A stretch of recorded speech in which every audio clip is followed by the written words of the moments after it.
Kamera əyridir. Gözlə düzəldək. Aha, tamam. İndi yaxşıdır. Uşaqlarınızı qoruyun. Uşaqlarınızın qeydinə qalın. Gözünüzdən uzağa buraxmayın. Bu mövzu çox biraz çelişkili mövzudur. Bu mövzuya mən necə girəcəyimi, necə danışacağımı, hardan başlamalı olduğumu tam olaraq açığı fikirləşdim dəfələrlə. Sonra fikirləşdim ki, bunu eləmək lazımdır. Bu videonu mən çəkməliyəm. Çünki bu məsələ haqqında heç kim danışmır. Bu məsələ haqqında hamı gizlədir və gizlətdiyi üçün də nə baş verir? Heç kim danışmır. Hamı gözünü bağlayır və müsbət deyil. Yaxşı, məsələyə açığı bilmirəm, necə başlayacağam, necə girəcəm, hardan danışacağam, necə danışacağam, amma danışmaq lazımdır. Onun üçün də heç hazırlıq eləmədən çalışacağam ki, içimdən necə gəlsə elə söhbət edeyim. Bilirsiniz, tətil vaxtlarında, ondan sonra qonaq gedəndə kiməsə, əgər övladlarınız vardısa, övladlarınızı başqa bir adama əmanət eləyirsinizsə, övladlarınızla başqa bir adamın evinə qonaq gedirsinizsə, övladlarınızı tətil vaxtı hansısa bir adama əmanət eləyirsinizsə, çox, amma çox dəhşət bir şəkildə həmin adama güvənmək lazımdır. Amma həmin adama nə qədər güvənsəniz belə, bir gözünüz uşağınızın üstündə həmişə olmalıdır. Həmişə olmalıdır. Bir də təkrar edeyim, həmişə bir gözünüz uşaqlarınızın üstündə olmalıdır. Tam detallarına girməyəcəm, bir video izlədim. O videoda bir balaca uşaq əmisinin yanına əmanət edilir də tətil vaxtı. Sonra nəysə pis şeylər olur. Detallarına girməyəcəm. Əmisidir, yəni bunu heç kim gözləməzdi ki, belə bir şey olsun. Və sonra bir adamla danışdım, dedi ki, bəs mən də uşaq olanda dayım tərəfindən eyni istismara uğramışam. Demək, bunun dayısı gəlirmiş, bir qız uşağıdır, danışır, fransızdır. Nəysə, pis şeylər eləyirmiş ona. Pis şeylər eləyirmiş. Və uşaq olduğu üçün də atası, anası fikirləşirmiş ki, bu normal bir şeydir də. Belə bir şeylər tutaq ki, olar. Edilə bilir bir şeydir. Çox istədiyindən eləyir, düşünürmüşlər. Sonradan araşdırıblar ki, bəs bunun dayısı şeymiş, psixi problemlər var imiş. Araşdırandan sonra, psixoloqa falan gedəndən sonra ki, bəs bu psixi problemlər hardan yaranıbdır? Başa düşüblər ki, bunun dayısının özü uşaq vaxtı öz dayısı tərəfindən istismara uğrayırmış. İstismara nətər uğrayırmış? Dayısı gəlirmiş, bu nə bilim, nəsə uşağa yaraşmayan şeylər eləyirmiş. Həmin travmada bu dayının özündə həmin o yaşadıkları, bunda bir travma yaradıbdır. O travma yarandıqdan sonra da eyni hərəkəti gedib öz elə bir ki, yaxınına eləyib. Öz yaxınına eləyib. O nəysə qız söhbət eləyirdi də, çox detallarına girməyəcəm. Özünüz hardasa başa düşdünüz. Yəni, qısaca rezümə eləmək gərəkirsə, sizin canınız, ciyəriniz olan qardaşınız, bacınız, atanız, ananız, nənəniz, babanız, canınız, ciyəriniz olsa belə, onların keçmişdə yaşadıkları travmaları siz bilmirsiniz. Keçmişdə onlar öz ailələri tərəfindən, öz atası, anası, dayısı, əmisi, nənəsi, babası tərəfindən hansı travmalara məruz buraxılıblar, onları siz bilmirsiniz, çünki yəqin ki, sizə danışmayıblar.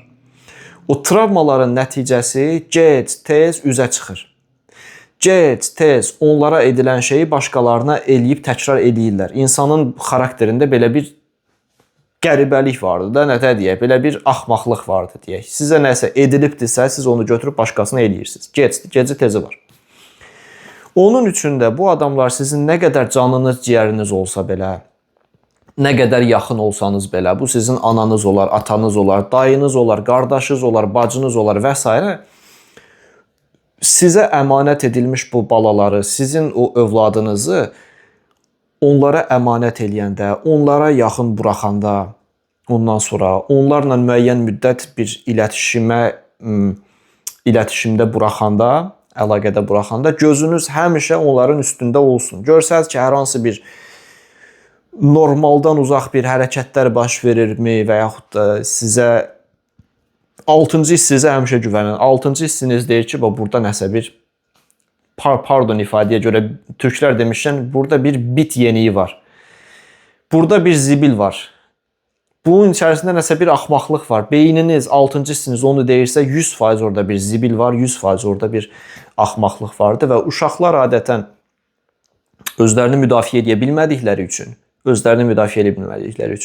böyüklər tərəfindən onlara nəsə ediləndə tam bilmirlər ki, bu düzgündür, düzgün deyil, yaxşıdır, yoxsa yaxşı deyil. Zaten o baxdığım videoda da gördüyüm şey o idi. Uşaq tam başa düşmür ki, bu olan hadisə normaldır, normal deyil. Bilmir, başa düşmür.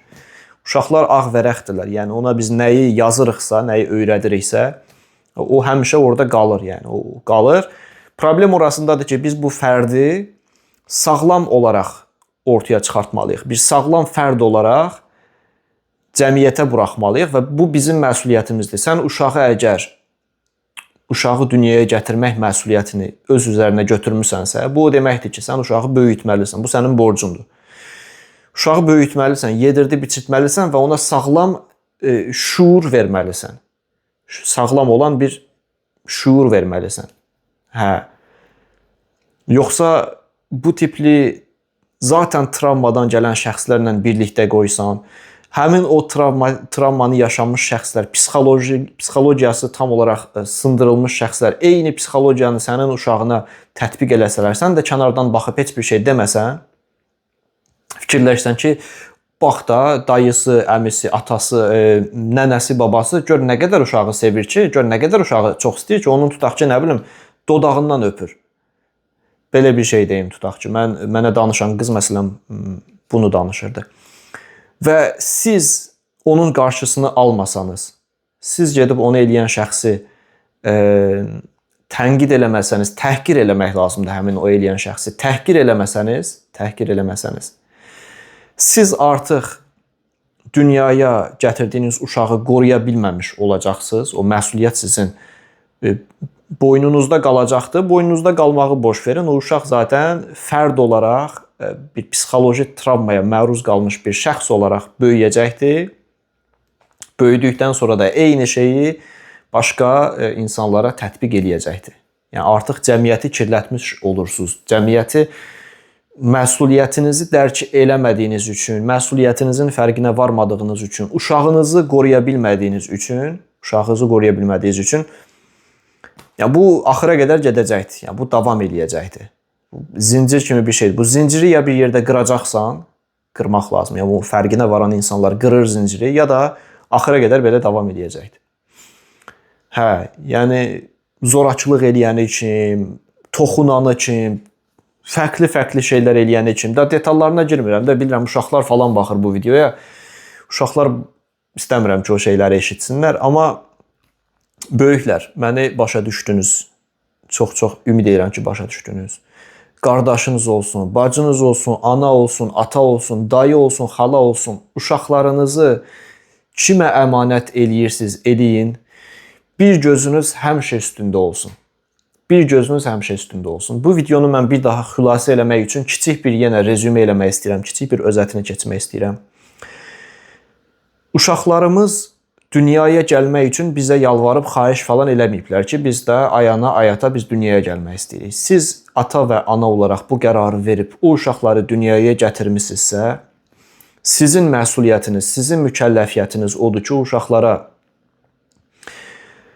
yaşaya biləcəkləri, normal bir fərd ola biləcəkləri, ondan sonra yetişə biləcəkləri bir mühit, toksik olmayan bir mühiti onlara nə etməlisiniz? Təmin eləməlisiniz.